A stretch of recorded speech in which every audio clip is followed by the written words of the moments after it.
ఏంది తమ్ముళ్ళు, ఉగాది రోజు ఓడిపోయిళ్ళు, శ్రీరామనవమి రోజు ఓడిపోయిళ్ళు, హనుమాన్ జయంతి రోజు కూడా ఓడిపోతాం అనుకున్నారు కదా. కంబ్యాక్ ఎట్లుంటుంది అంటే పోయిన భయం మళ్ళీ రావాలి. 245 టోటల్ని ఆల్మోస్ట్ 2 ఓవర్లు మిగిలి ఉండగానే చేజ్ చేసిళ్ళు. ఇంత డేంజర్ కంబ్యాక్ ఇస్తారని అస్సలు ఎక్స్పెక్ట్ చేయలే. ముఖ్యంగా అభిషేక్ తమ్ముడు రాసి పెట్టుకొని వచ్చి మరీ కొట్టినావు కదా. వట్టిగా 40 50 కొట్టి అవుట్ అయితే ఈ మ్యాచ్ గెలవమని నాకు తెలుసు.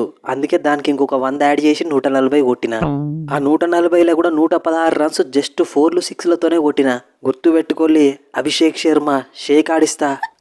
అభిషేకు లాస్ట్ 2-3 మ్యాచ్ల నుండి జేబులో ఏదో తెల్ల కాగితం పట్టుకొస్తానం అనుకున్నా, అది ఇదేనా? పటేలు గిసొంటి బ్యాటింగ్ పిచ్ మీద కూడా 4 ఓవర్లలో 4 వికెట్లు తీసి 42 రన్సే ఇచ్చినావంటే అభిషేక్ శర్మతో పాటు మనం మ్యాచ్ గెలవడానికి నువ్వు వేసిన బౌలింగ్ కూడా ఒక కారణం. Excellent bowling Patel. కమిన్సు, నా పేరు హర్షల్ పటేలు, కానీ నాకు ఇంకో పేరు ఉంది, purple cap Patel. Batting pitch మీదనే ఇసొంటి బౌలింగ్ వేసిందంటే బౌలింగ్ పిచ్ మీదకి హర్షల్ పటేల్ ఆడించే ఆట ఎట్లుంటుందో నీ ఇమాజినేషన్కే వదిలేస్తున్నా. షమి, నీలాంటి సీనియర్ ప్లేయరు 4 ఓవర్లలో 75 రన్స్ ఇచ్చుడేంది?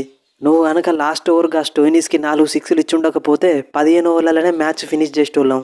అరే అప్పుడప్పుడు అయితేనే ఉంటుంది కమిన్సు, నెక్స్ట్ మ్యాచ్లో నేను కూడా కంబ్యాక్ ఇస్తుంది. అయ్యారు, వాస్తవం చెప్పాలంటే నువ్వు కూడా కెప్టెన్ ఇన్నింగ్స్ ఆడినావు. 36 బాళ్ళల్లో 82 రన్స్, 6 4లు 6 6లు. నువ్వు కనుక అవుట్ కాకపోయి ఉంటే స్కోరు 270 దాటేది. ఏం చేద్దాం మరి, మీరు లాస్ట్ 3-4 మ్యాచ్లలో ఆడిన విధానం చూసి మీకు గీ స్కోరే ఎక్కువ అనుకున్నా. మీరు గీ రేంజ్లో కంబ్యాక్ ఇస్తారని తెలిసి ఉంటే ఖచ్చితంగా అవుట్ కాకుండా ఆడుతుండే. హెడ్డు 4 మ్యాచ్లు ఓడిపోయినాక నా తలెత్తుకునే విధంగా బ్యాటింగ్ చేసినావువే. నేను చెప్పలేదా మీ ఇద్దరు కలిసి పవర్ ప్లే అయిపోయేదాకా బ్యాటింగ్ చేసిల్లంటే మ్యాచ్ మనదే అని? గవన్నీ అద్దు, ఈ మ్యాచ్ గురించి నేను ఎప్పుడో మర్చిపోయినా. నెక్స్ట్ మ్యాచ్ ఎవరితోనో చెప్పు. మనకు నెక్స్ట్ 4 పాయింట్లు ఇవ్వబోయేది ముంబై ఇండియన్స్.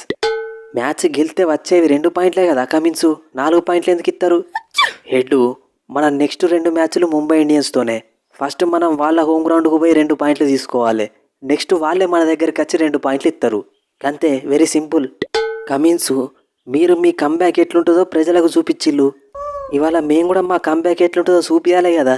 ఇంతవరకు ఒక్క మ్యాచ్ కూడా ఓడిపోయి ఢిల్లీని ఇలా బిసుకుతాం. తర్వాత మీ దగ్గరికి వెళ్ళి 4 పాయింట్లు తీసుకుంటాం. ఫస్టే చెప్తానా, డీసీతో గెలిచి రాలి, లేకుంటే అనవసరంగా మాతో 2 మ్యాచ్లు ఓడిపోయాక బాధపడతారు. మ్యాక్స్వెల్, ఆర్సీబీలోకి వెళ్ళి బయటికి వస్తే ఎంత మంచిగా ఆడాలవే. మన ప్రీతక్క నీ మీద ఎంత నమ్మకం పెట్టుకున్నది, నువ్వు ఒక్క మ్యాచ్లో కూడా చక్కగా ఆడతలేవు. నీ తోటి ప్లేయర్ స్టోయినిస్ని చూసుకున్నా నేర్చుకోరాదు మ్యాక్స్వెల్.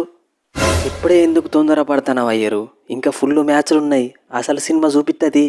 అవన్నీ కాదు, మన నెక్స్ట్ మ్యాచ్ కేకేఆర్తో ఉన్నది. వాళ్ళు ఎక్సలెంట్ ఫామ్లు ఉన్నారు, నువ్వు ఫామ్లోకి రావాల్సిందే. అయ్యారు, నువ్వు ఒకటి అబ్జర్వ్ చేయలే, గా కేకేఆర్ ఒక మ్యాచ్ ఓడిపోతే ఒక మ్యాచ్ గెలుస్తుంది. వాళ్ళు మొన్న సిఎస్కేతో మ్యాచ్ గెలిచిరు కాబట్టి ఖచ్చితంగా మనతో మ్యాచ్ ఓడిపోతారు. అంతే అంటావా? గంతే, మ్యాచ్ మనదే. I'm coming. So friends, SRH excellent comeback అయితే ఇచ్చింది. బట్ ఫార్చునేటో అన్ఫార్చునేటో నెక్స్ట్ 2 మ్యాచ్లు ఏంటంటే ఎంఐతో ఉన్నాయి. అసలే ముంబై ఇండియన్స్ గాయపడిన సింహం, బుమ్రా కూడా వచ్చిండు. ఇక ఇవాళ వాళ్ళు డీసీతో ఆడబోయే విధానం చూసినాక అసలు ఎస్ఆర్హెచ్ నెక్స్ట్ మ్యాచ్లో ఎట్లుండబోతుందో ఇంట్రెస్టింగ్ ఉంటుంది. ముఖ్యంగా ఇవాళ ఎస్ఆర్హెచ్ ప్లేయింగ్ 11 మీద బాగా వర్కౌట్ చేసిళ్ళు.